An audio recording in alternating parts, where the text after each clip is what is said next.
Iran যেন কিছুতেই পারমাণবিক ক্ষমতা অর্জন না করতে পারে, সেজন্যই তাদের ওপর পরিকল্পিত হামলা করে বসে ট্রাম্প নেতানিয়াহু। আর সেটি কাল হয়ে দাঁড়িয়েছে তাদের ভাগ্যে। তাদের বিমান হামলার পর থেকে প্রতিশোধ নিতে মরিয়া হয়ে উঠেছে সাহসী মুসলিম দেশ ইরান। আর তাই একে একে মার্কিন ঘাঁটি, স্থাপনা, দূতাবাসে ধ্বংসযজ্ঞ চালাচ্ছে তারা।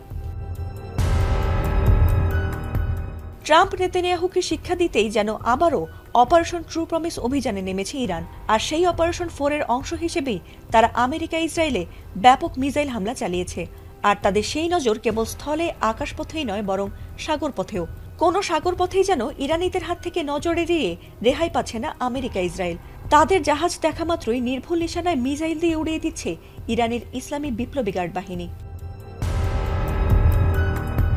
শুধু তাই নয়, একের পর এক মার্কিন সেনা নিখোঁজ হচ্ছে সাগরপথে ইরানের সঙ্গে চ্যালেঞ্জ নিতে গিয়ে। আর সেই ধারাবাহিকতায় এবার ভারত মহাসাগরে আমেরিকার যুদ্ধজাহাজ নজরে আসা মাত্রই সফলভাবে মিসাইল হামলা চালিয়েছে ইরান। আর সেই হামলায় আগুন ধরে যায় দুটি জাহাজেই।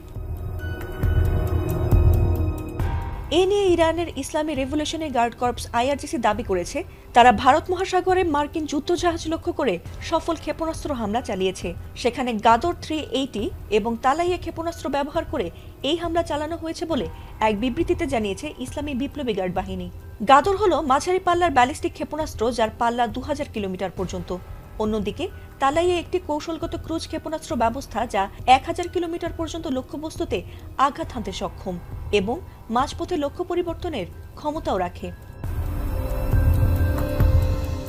এছাড়াও প্রেস টিভির এক প্রতিবেদনে আইআরজিসির বিবৃতি দিয়ে দাবি করা হয়েছে, হামলার সময় যুদ্ধজাহাজটি ইরানের সীমান্ত থেকে 600 কিলোমিটারের বেশি দূরে অবস্থান করার পরও ইরানিদের নির্ভুল হামলায় দুটি জাহাজেই ব্যাপক আগুন ধরে যায়। আইআরজিসি তাদের এই সফল মিসাইল হামলাকে ট্রু প্রমিস 4 এর একটি অভিযানের অংশ বলে জানিয়েছে।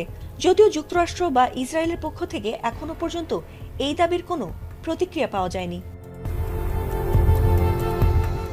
ফাতিমা সুলতানা, এটিএন বাংলা।